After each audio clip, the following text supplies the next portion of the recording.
So to deposit money into forexmart, you first have to have your account verified. So for that, you have to upload your documents. So all you need to do is click on verify my account.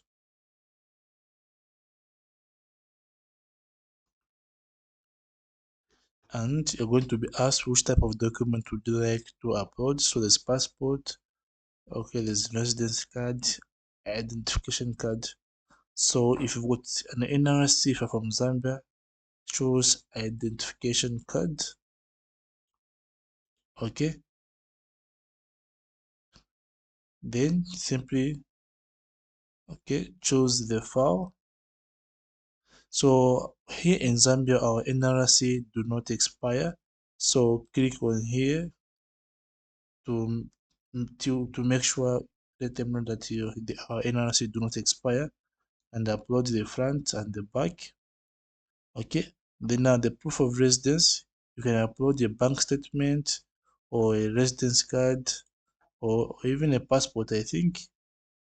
Yeah, so the best you can do is upload the bank statement if you've got a bank account. If you don't have, you can upload any documents that shows your address and your name. Then upload the file.